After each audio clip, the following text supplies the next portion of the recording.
할렐루야. 오늘은 사도 바울이 로마로 가는 백길에서 풍랑을 만났던 이야기를 나누고자 합니다. 오늘 본문의 첫 부분 15절에서 17절의 말씀을 같이 읽도록 하겠습니다. 배가 폭풍에 휘말려 방향을 잡을 수가 없었습니다. 그래서 우리는 배가 가는 대로 내맡기고 표류하다가 가우다라는 작은 섬 아래쪽을 따라 지나면서 간신히 거룻배를 바로잡을 수 있었습니다. 선원들은 그 배를 끌어올리고 아래로 밧줄을 내려보내 선체를 둘러맸습니다. 그대로 가다가는 배가 스르디스 해안의 모래 언덕에 처박힐까 두려워 그들은 닻을 내려 배가 표류하게 했습니다. 사도 바울은 예루살렘에서 체포된 뒤에 계속해서 재판을 받다가 마침내는 가이사 로마 황제에게 상소를 했기 때문에 지금 로마 백부장인 율리오의 인도하에 로마로 들어가는 배를 타게 됐습니다. 그 배의 이름은 알렉산드리아호였습니다. 이 배의 이름을 통해서 알 수 있는 것처럼 이집트 북부에 있는 알렉산드리아라는 도시로부터 출발해서 로마까지 가는 배였습니다. 이 배는 곡물 운반선이었는데요. 당시 풍부한 곡창지대였던 이집트에서 곡물을 잔뜩 싣고 제국의 심장부인 로마까지 가는 선박이었습니다. 오늘 본문의 앞부분을 보면 8절에 그들이 크레타 섬의 미항, 아름다운 항구에 기착했다 이야기합니다. 근데 이 미항이라는 표현이 재미있는 것은 반어법입니다. 사실 그다지 아름답지도 않고 굉장히 초라한 크레타 섬 남쪽에 있는 작은 항구였습니다. 그래서 사람들은 여기를 좀 벗어나고 싶어 했지만 바울은 지금 항해 시기가 아니니까 위험하다, 가지 말자 권고했지만 이 백부장과 선장이 고집을 부려서 거기서 65km 정도 떨어져 있는 베닉스에 가서 겨울을 나자 출항을 했다가 낭패를 겪게 되는 그런 상황이었습니다. 그래서 14절에 보면 유라굴로 광풍을 만났다 이렇게 되어 있는데요. 유라굴로는 그 단어 자체는 북동풍이라는 뜻입니다. 개역 성경에서는 광풍이라고 표현을 했는데 이게 왜 광풍까지 되었는가? 크레타 섬 중앙에 아이다라는 산맥이 있습니다. 근데 최고봉이 2,456m가 될 정도로 굉장히 높은 봉우리입니다.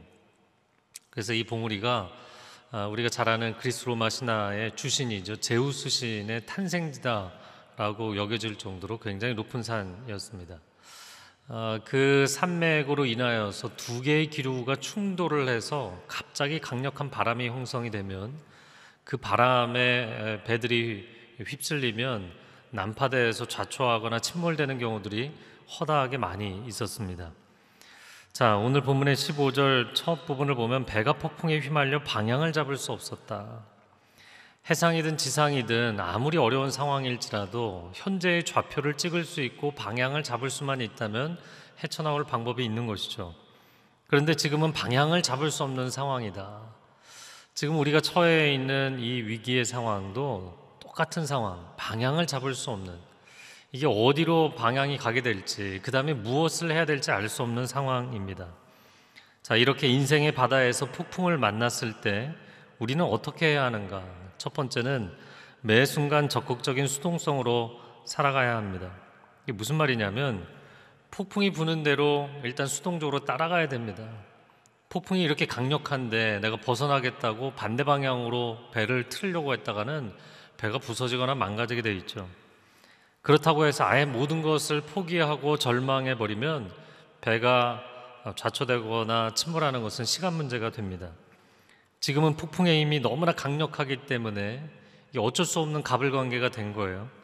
그냥 따라가야 됩니다. 하지만 시시각각 예민하게 이 상황을 주시하고 판단해야 되고 또 중요한 결정들을 내려야 되는 것이죠. 사실 인생을 살아가면서 사람들이 불행하다고 느끼는 한 가지 경우가 삶의 주도권을 잃어버리는 것입니다. 내 인생인데 내가 스스로 결정을 할 수 없는 상황. 그래서 너무나 내가 마음에 들지 않는 상황인데 그 상황에 계속 질질 끌려가야 된다거나 사람이 부당한 요구를 하는데도 거기에 순응할 수밖에 없는 경우에 참 인생이 힘들어집니다. 마치 운동선수가, 축구선수가 90분 경기 내내 상대팀에게 골만 먹고 수비적으로 경기를 질질 끌려가잖아요. 90분 내내 그 선수의 마음이 얼마나 참담한지 모릅니다. 근데 지금은 굉장히 우리가 오랜 시간을 이 상황을 겪고 있는 것이죠. 자, 그런데 오늘 본문을 통해서도 더 어려운 점이 하나 있습니다. 그것은 최악의 상황이 기다리고 있다는 것이죠. 당시 바울이 타고 있던 배는 이렇게 밀려가다가는 아프리카 북쪽 해안에 형성되어 있는 모래톱이 있는데, 스르디스라는 모래톱에 처박히는 배들이 상당히 많았다라는 것이죠. 최악의 상황이라는 표현 자체를 사람들이 달가워하지 않습니다. 그 말을 하는 것 자체를 이런 상황에서는 터부시합니다. 그러나 최악의 상황을 예상하고 빠르게 대처를 해야만 이 최악의 상황에서 벗어날 수가 있는 것이죠. 그래서 제가 이 부분을 이렇게 묵상하다 보니까 수술을 집도하는 의사 선생님들이 보호자 동의서에도 그렇고요, 수술을 받는 환자에게도 최악의 상황에 대해서 얘기를 해주고 각오를 하고 들어오게 만듭니다. 그것은 최악의 상황으로 우리가 가자는 얘기를 하는 게 아니라 그것을 마지노선으로 해서 그것을 벗어나기 위한 노력을 하자는 출발선을 얘기하는 것이죠. 제가 감명 깊게 봤던 영화 중에 마틴 스콜세이지 감독이 만든 2004년 작품 에비에이터라는 영화가 있습니다. 상당히 훌륭한 작품이라고 생각이 되는데요. 미국에서 TWA라는 아주 작은 항공사를 인수해서 세계적인 항공사로 키워낸 굴지의 사업가, 당대 억만장자였던 하워드 휴스에 대한 이야기입니다. 그런데 그는 참 안타깝게도 어렸을 때부터 자기 어머니가 굉장히 그 질병에 대한, 감염에 대한 강박증이 있었어요. 결벽증이 있는 사람이었습니다. 그것이 그의 마음 가운데 남아서 그가 세균에 대한 공포증에 시달리게 되죠. 많은 성공을 이루었음에도 불구하고 그 세균 감염에 대한 강박증에서 벗어나지 못해서 그의 말년에는 측근들과 전혀 만나지도 못하고 호텔에 집거하면서 유리 진공관 안에서 생을 마감하게 됩니다. 우리에게 시사하는 바가 분명히 있다고 봅니다. 물론 우리가 감염에 대한 두려움이 있을 수밖에 없는 상황이죠. 그러나 양극단을 피해야 됩니다. 코로나쯤이야, 나는 젊으니까 감염될 확률이 적다. 여러분, 적은 것이지 없는 게 아닙니다. 나는 믿음이 있으니까 병에 안 걸릴 것이다. 난 이 상황이 너무 답답해서 나는 그냥 맘 편하게 지내겠다. 이렇게 지나친 낙관론을 펴는 것도 문제가 있는 것이고요. 그러나 정반대로 하워드 휴스처럼 과도한 불안과 두려움에 빠지는 것도 안타까운 것입니다. 각 가정에 아빠, 엄마, 부모님이 하나님이 주시는 마음의 평강이 있기를 바랍니다. 부모가 마음의 평강이 있지 않으면 아이에게 두려움이 전염되는 것, 그것이 하워드 휴스가 겪었던 케이스인 것이죠. 우리가 이 상황에 진지하게 대처하면서도 하나님이 주시는 긍정적인 믿음의 관점을 견지할 수 있기를 바랍니다. 자, 두 번째 부분은요, 그 18절에서 20절의 내용을 보면 이 폭풍우가 이틀째, 3일째 계속되니까 선원들이 자기들의 손으로 배 위에 있는 물건들을 포기하기 시작합니다. 첫 번째는 짐을 버렸다 이렇게 되는데요, 배에 실려있던 개인 짐이나 공용 짐, 여러분 생각해 보세요. 우리가 여행 갈 때 비행기 캐리어 끌고 가는데 캐리어들 수백 개 캐리어 그냥 바다에 다 버려버린 거예요. 근데 3일째 되는 날에도 폭풍우가 멈추지를 않으니까 이번에는 배의 장비들까지 자기들 손으로 버립니다. 그리고 이 배는 곡물 운반선이었는데 이 배가 폭풍에서 4일, 5일째 계속 고통을 겪습니다. 그러니까 마지막 38절쯤 가면 곡물까지 바다에 다 쏟아 부었어요. 이 곡물을 로마에 운송을 해야만 돈을 받는 거잖아요. 그러니까 말하자면 이 사람들 가슴이 정말 찢어질 듯 했을 것입니다. 돈 다발을 그냥 바다에 뿌리는 것 같은 그런 상황이었어요. 자, 그러나 지금은 뭐가 가장 중요한 상황인가요? 다른 그 어떤 것보다도 생명이 소중한 상황입니다. 그것을 빨리 판단하고 빨리 결정을 해야 되는 순간이었어요. 짐이며 장비들이며 곡물이며 이게 소중하다고 해서 이거 다 움켜쥐고 있다가 이 풍랑 가운데 배가 무거워서 가라앉기라도 하면 이게 다 무슨 소용이 있겠어요? 인생의 바다에서 폭풍을 만났을 때 기도 가운데 하나님의 지혜를 얻는다면 비본질을 빨리 포기하고 본질을 선택하셔야 됩니다. 고난이 때로 우리에게 감사의 제목이 되는 것은 인생의 진짜 본질이 무엇이냐, 진짜 핵심이 무엇이냐를 드러내주기 때문입니다. 자, 오늘 본문의 20절 말씀을 한번 같이 읽어보기 원합니다. 여러 날 동안 해와 별도 나타나지 않고 폭풍만 계속 불어닥치자 결국 우리는 구조될 모든 소망을 포기했습니다. 여러 날 동안 폭풍이 불고 해와 별도 보이지 않았다.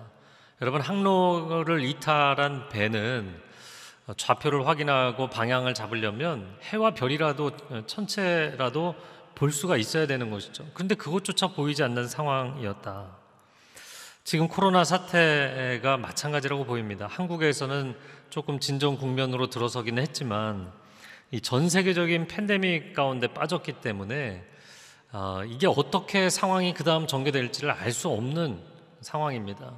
그러므로 우리는 여전히 풍랑 한가운데 있는 것이죠.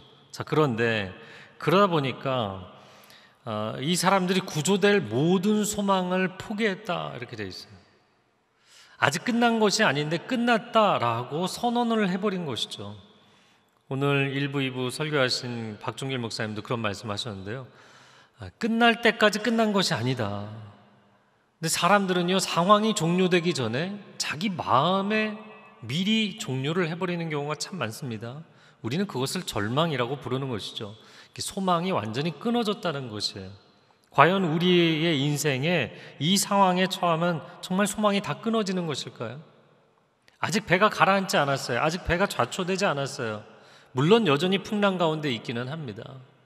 우리의 인생이 아무리 바닥에 떨어질지라도, 물건이 바닥에 떨어지면 바닥을 치고 다시 반등할 수 있는 것처럼 우리 인생에도 그런 반등할 수 있는 기회가 오는 것입니다. 자, 그런데 제가 지금 설정한 상황 가운데 어떤 물건이 바닥에 떨어졌다가 다시 올라오려면 상반된 두 가지 조건이 충족이 돼야 됩니다.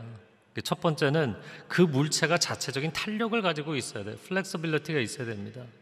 그리고 두 번째는 그 떨어지는 바닥, 그 바닥이 firm foundation, 견고한 토대여야만 다시 올라올 수가 있는 거예요.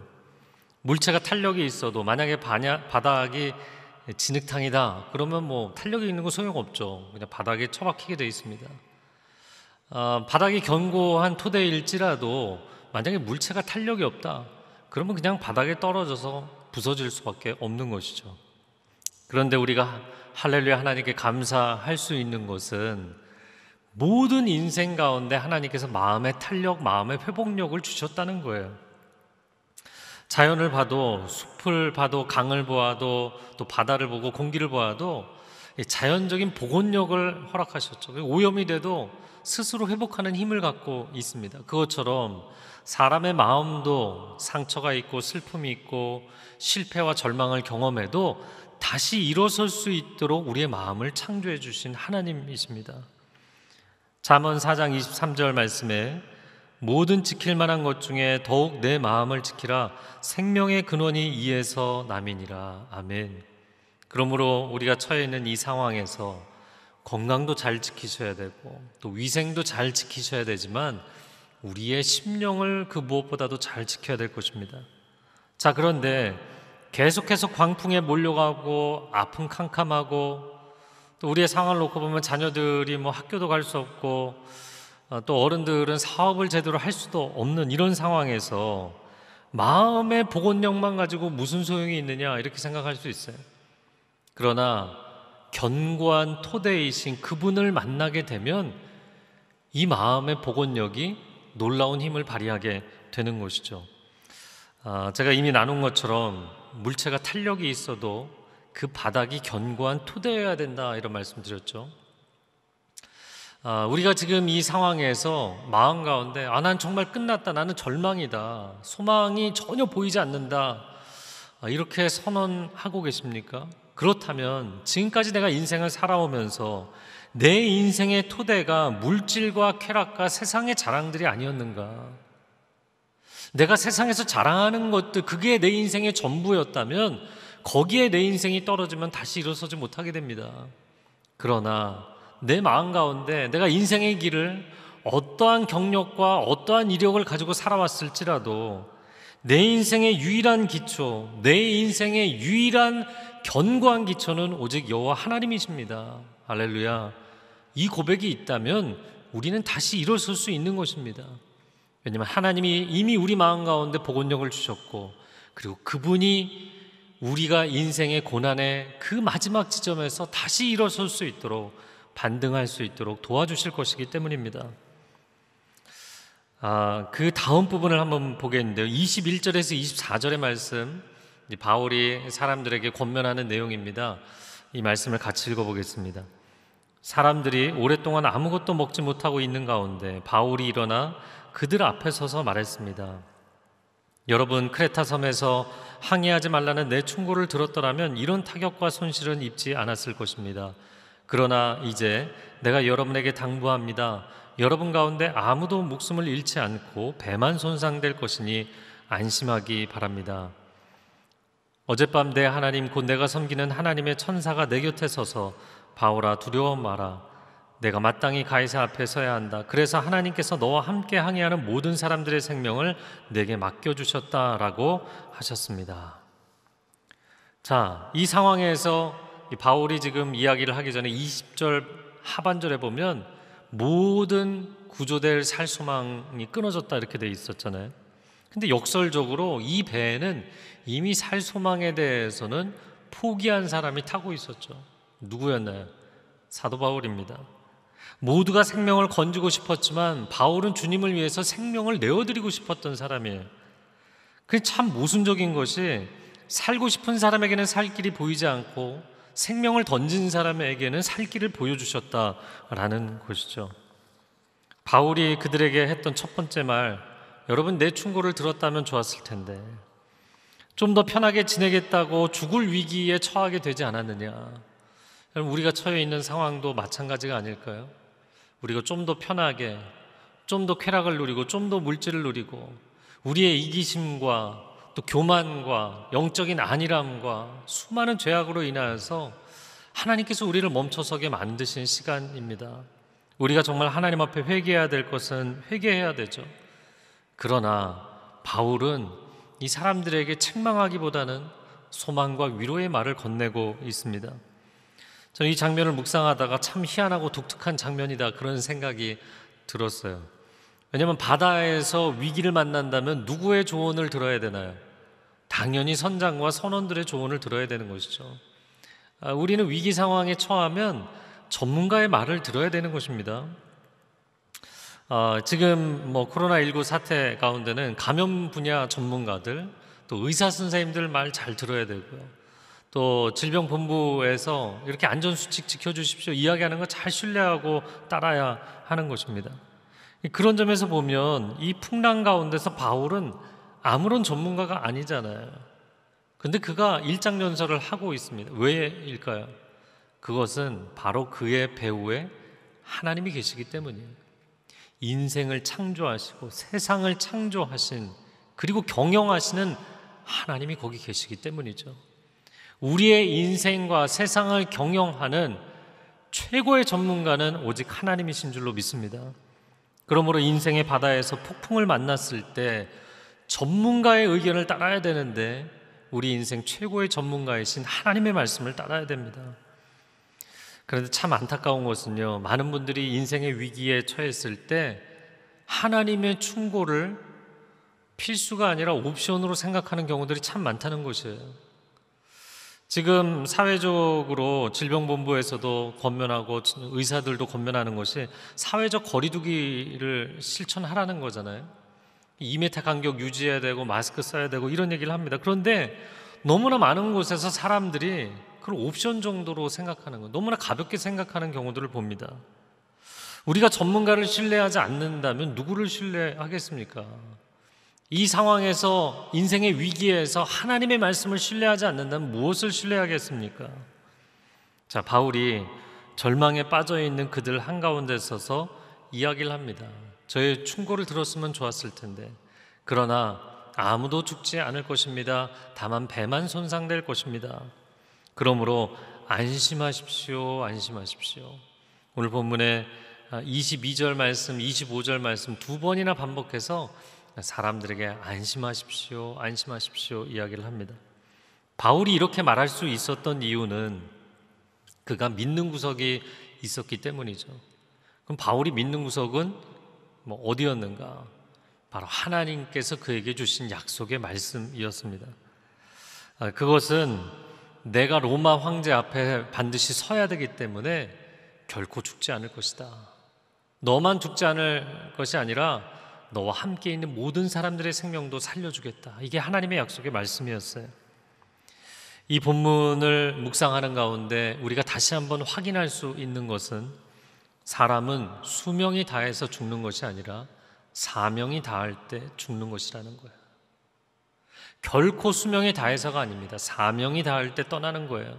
그러므로 이 위기 상황 가운데 우리가 수명이 단축될까 두려워하는 것이 아니라 내게 맡겨주신 사명을 다하지 못하지 않았나, 이것을 두려워하고 돌이켜봐야 될 것입니다.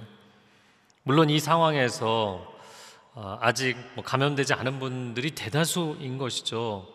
그러다 보면 생명의 위협을 난 느끼지 않는다 이렇게 생각하실 수도 있겠지만 지금 사회활동, 경제활동이 거의 올스톱 되면서 개인적인 사업도 경력도 완전히 단절될 위기에 처해 있는 많은 분들이 계십니다. 그러나 여러분 두려워하지 마십시오. 내가 단순히 일로 이것을 했는가? 단순히 직장 생활로 했는가? 단순히 돈을 벌기 위해서 했는가? 그것이 아니라 하나님이 내 인생에 주신 사명으로 감당하고 있었다면 사명자는 절대로 두려워하지 않습니다. 사명자는 사명을 위해 헌신하면 그의 생명은 하나님이 지켜주시기 때문이에요. 그의 인생의 필요는 하나님이 공급해 주시기 때문입니다. 그런데 그 사람만 지켜주시는 것이 아니라 그 사람 때문에 주위에 있는 사람들도 함께 지켜주시겠다. 이것이 하나님의 약속이었어요. 감리교의 창시자인 요한 웨슬레가 미국으로 원주민 선교를 하기 위해서 배를 타고 간 적이 있습니다. 근데 그 배를 타고 가다가 큰 풍랑을 만난 거예요. 이러다가 내가 죽게 되는 게 아닌가, 선교도 하지 못하고 죽겠다, 큰 두려움에 쌓여 있을 때 그 갑판 위에서 모라비안 교도들이 모여서 전혀 두려워하지 않고 기쁘게 찬양을 하며 기도하는 모습을 본 거예요. 요한 웨슬레가 큰 충격을 받습니다. 그리고 그가 선교를 나갈 정도로 하나님께 열심히 있었지만 이 진정한 믿음이라는 게 무엇인가, 진정한 회심이라는 게 무엇인가, 다시 한번 그의 마음 가운데 놀라운 영적인 변화가 일어나는 체험을 하게 됩니다. 여러분, 생명에 집중하기보다 사명에 집중해서 살아가십시오. 우리가 이 상황에서도 하나님이 내게 주신 사명이 무엇인가를 생각하면 반드시 아무것도 보이지 않는 이 인생 길 가운데 하나님께서 길을 보여주시고 길을 만들어주시고 그 길을 갈 수 있도록 역사하실 줄로 믿습니다. 자, 오늘 본문의 마지막 부분 25절과 6절 같이 읽겠습니다. 그러니 여러분 안심하십시오. 나는 하나님을 믿으니 내게 말씀하신 대로 이루어질 것입니다. 그러나 우리는 밀려서 어느 섬에 닿게 될 것입니다. 바울이 사람들을 안심시켰어요. 여러분, 인생의 바다에서 폭풍을 만났을 때 사람들을 살려내는 하나님의 위로의 손길, 위로의 음성이 되어주시기를 바랍니다. 사실 다른 사람들은 다 두려워 떨고 있지만 바울은 밤에 꿈에서 하나님의 음성을 들었잖아요. 꿈에서 하나님의 음성을 들었다는 거 보니까 지금 사람들 밥도 못 먹고 3일째 고생하고 있는데 바울은 잠도 잔 것 같아요. 잠을 자면서 꿈을 꿨는데 꿈에서 천사가 나타나서 하나님이 약속의 말씀을 주셨거든요. 그러면 사람들은 저기서 난리쳐도 구석에서 바울은 혼자 편안하게 있을 수도 있었겠죠. 그러나 그가 그렇게 하지 않았다는 것입니다. 자기 혼자 편안함을 누리는 것이 아니라 사람들을 위로했어요. 위로의 말을 건넨 것입니다. 이것이 우리 크리스찬들이 바로 이 시점에 해야 될 일인 것이죠. 내 안위만 지키면 끝이 아닙니다.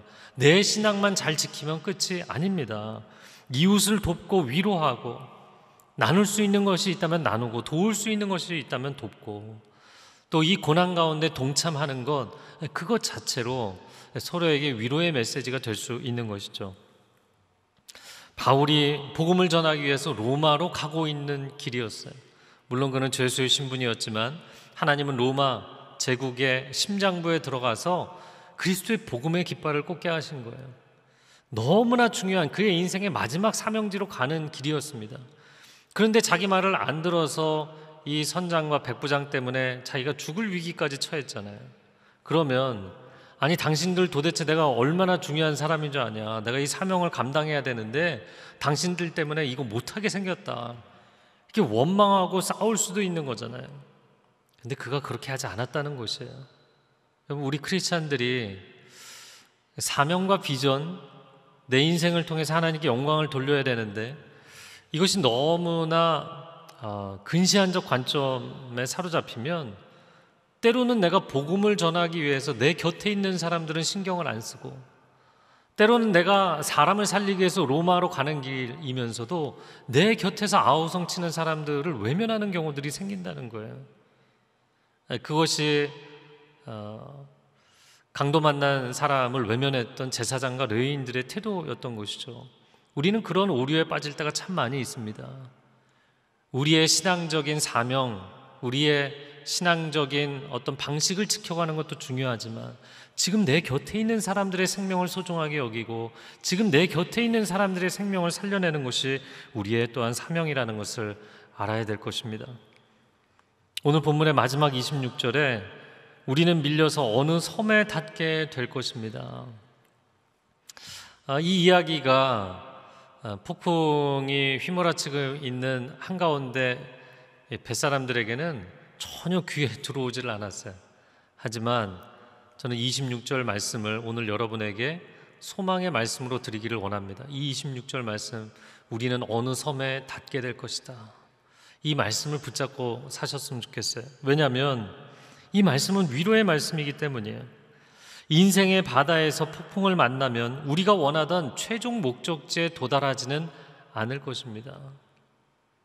그러나 낙심하지 말 것은 어느 한 섬에 도달하게 될 것인데 그 섬이 우리가 원하는 최종 목적지로 인도하는 디딤돌이 되어줄 것입니다. 시간도 걸리고 우회하게 되고 지금은 앞이 보이지 않지만 하나님께서 나의 인생을 완성하시는 그 최종 목적지까지 인도하시기 위해서 어느 섬에 닿게 하실 것입니다. 걱정하지 마십시오. 두려워하지 마십시오. 이 어려운 상황을 온전히 주님 붙잡고 뚫고 나갈 수 있는 저와 여러분이 될 수 있기를 축복합니다. 함께 기도하겠습니다.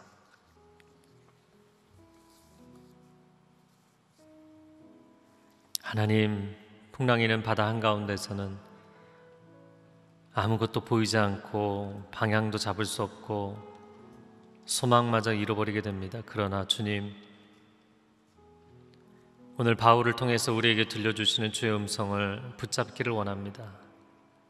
생명에 집착하는 것이 아니라 사명을 부여잡게 하여 주시고, 사명자는 반드시 하나님이 그 인생을 붙드시고 지키셔서 마지막 목적지에 이르기까지 우리를 어느 섬에 닿게 하실 것이고, 그것이 발판이 되어서 디딤돌이 되어서 한 걸음 한 걸음 다시 올라서게 하실 것입니다. 내 인생이 무너진다고 무너질 것에 대한 두려움, 내려갈 것에 대한 두려움, 경기가 침체되고 사업이 어려워질 것에 대한 두려움, 많은 두려움 가운데 있지만 다시 올라서게 하실 하나님, 한 걸음 한 걸음 올라서서 결국에는 하나님이 원하시는 그 목적지에 이르게 하실 하나님 신뢰하며 나아가게 하여 주시옵소서. 예수 그리스도의 이름으로 기도합니다. 아멘.